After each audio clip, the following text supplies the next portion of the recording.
sudah menjadi tema rutin di kalangan penceramah saat memasuki bulan Ramadan, terlebih di saat 10 hari terakhir bulan Ramadan.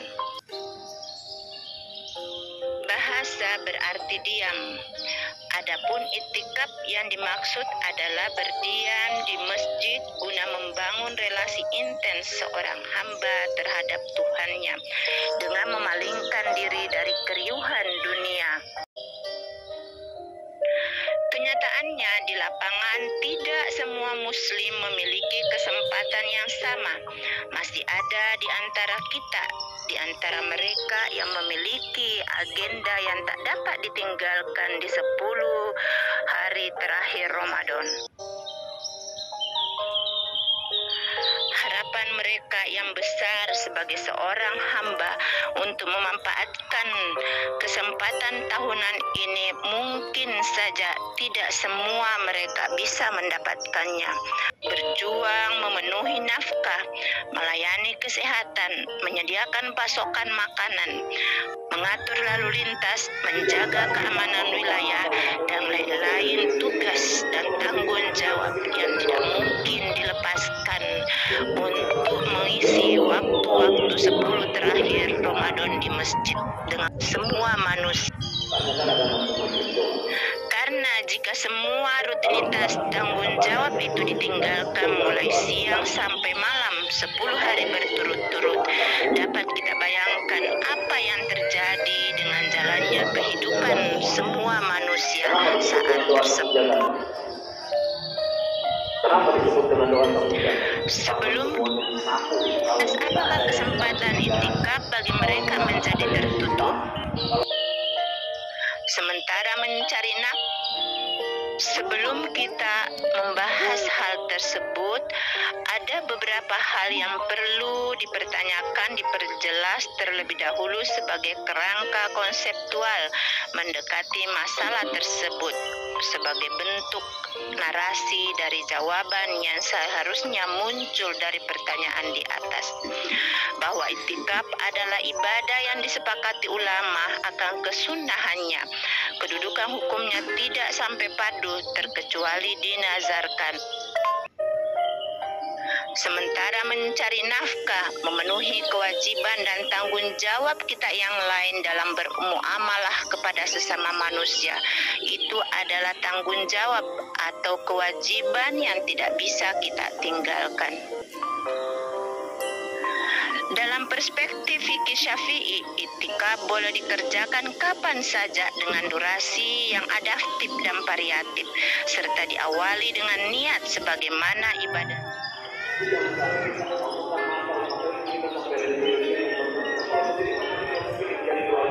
Di siang hari. Kita ulang sedikit penjelasan ini. Dalam perspektif fikih Syafi'i, itikaf boleh dikerjakan kapan saja dengan durasi yang adaptif dan variatif, serta diawali dengan niat sebagaimana ibadah lainnya. Seorang mutakif atau pelaku itikaf boleh memulai itikaf di pagi hari, di siang hari, di sore hari, atau di malam hari. 2 jam sampai sehari semalam selama 10 hari berturut-turut. Beruntunglah. Alhamdulillah bagi kita yang punya waktu full untuk melakukan itikaf selama 10 hari berturut-turut. Namun bukan berarti bagi orang-orang yang tidak bisa melepaskan tanggung jawabnya yang berhubungan dengan muamalah kepada manusia yang lain di 10 hari terakhir di bulan Ramadan ini tidak bisa beritikaf. Bagi orang-orang yang berada dalam posisi seperti itu, masih terikat dengan tanggung jawab dengan muamalah sehari-hari, mereka dapat memanfaatkan waktu senggang di sela-sela padatnya kegiatan untuk sejenak menepi beritikaf. Waktu tersebut bisa dimanfaatkan sebaik mungkin untuk fokus bertaqarrub ila Allah, membenahi hati, menyegarkan jiwa, menyingkirkan endapan residu dunia. sangatlah sayang melewatkan momen penting sepenting iktikaf di 10 hari terakhir bulan Ramadan yang hanya datang setahun sekali. Sebagai bahan tambahan buat kita yang punya tanggung jawab yang tidak bisa dilepaskan selama 10 hari terakhir di bulan Ramadan tahun ini, ada pengalaman empirik dari Imam Al-Ghazali bagaimana menghadapi atau memaknai malam Lailatul Qadar yang selalu ditunggu di 10 hari terakhir bulan Ramadan, karena Rasulullah sendiri mengatakan bahwa malam Lailatul Qadar itu akan datang di 10 hari terakhir bulan Ramadan. Salah satu rumus untuk mengetahui malam Lailatul Qadar versi Imam Al-Ghazali adalah sebagai berikut.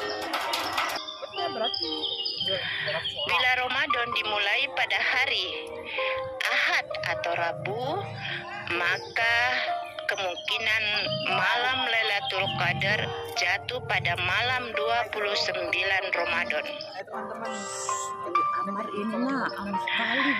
Jika Ramadan diawali pada hari Selasa atau Jumat, maka Lailatul Qadar jatuh pada malam 27 Ramadan.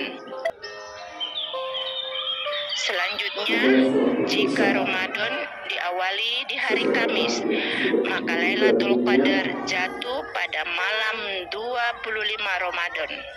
Sedangkan jika Ramadan diawali pada hari Sabtu, maka Lailatul Qadar jatuh pada malam 23 Ramadan.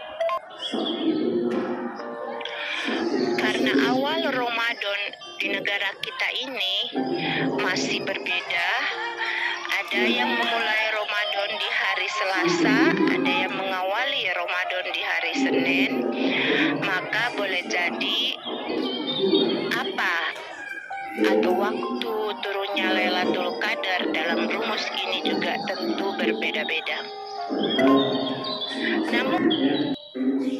Namun yang jelas bahwa Syekh Hasan Az-Zadli mengatakan bahwa sejak usiaku mencapai balik, aku selalu menemui Lailatul Qadar dengan menggunakan rumus Al-Ghazali tersebut.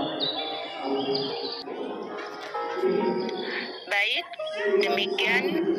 Semoga ini bisa menjadi berita baik buat mereka yang tidak punya waktu sepenuhnya untuk bertaqarrub ilallah di 10 hari terakhir bulan Ramadan ini.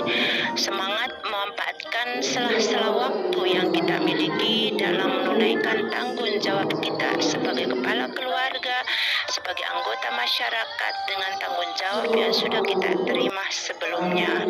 Semoga Allah Subhanahu wa Ta'ala memudahkan kita semua dalam memanfaatkan momen 10 terakhir dalam bulan Ramadan ini untuk memulihkan kembali psikis kita dalam menghadapi 11 bulan ke depannya. Jadi sekali lagi perlu ditekankan bahwa iktikaf itu adalah amalan sunnah, sementara kewajiban dan tanggung jawab yang sudah kita penuhi sebelumnya atau sudah menjadi tanggung jawab kita sepenuhnya tetap adalah kewajiban. Mencari nafkah keluarga, memenuhi kebutuhan keluarga itu adalah kewajiban yang tidak bisa ditinggalkan. Jadi kita harus bijak memaknai apa yang menjadi tugas dan tanggung jawab kita sebagai suatu kewajiban dalam hidup kita, dan kita juga harus paham apa yang menjadi sunnah, jangan sampai menjadi penghalang terlaksananya kewajiban kita yang sesungguhnya. Mari kita memanfaatkan momen 10 terakhir bulan Ramadan ini dengan tetap melaksanakan kewajiban kita dengan baik dan tetap tidak meninggalkan sunnah. Kita harus bijaksana dalam mengatur waktu kita. Alhamdulillah, bersyukur bagi yang punya waktu bisa full beritikaf di momen terakhir bulan Ramadan ini. Namun bukan berarti bahwa yang masih punya tanggung jawab, yang punya kewajiban yang masih harus dipenuhi hingga Ramadan terakhir atau di 10 Ramadan terakhir, bukan berarti kelompok seperti ini tidak bisa melaksanakan itikaf. Anda bisa melaksanakan momen-momen waktu di sela-sela tugas dan tanggung jawab Anda untuk bisa melaksanakan itikaf, atau bahkan Anda bisa melaksanakan itikaf dari melaksanakan tugas dan tanggung jawab Anda bisa dari masjid tempat Anda melakukan itikaf. Demikian, semoga ada manfaatnya bagi kita semua. Wallahu a'lam. Saya hanya menyampaikan apa yang menjadi bahan bacaan saya. Andalah yang memutuskan.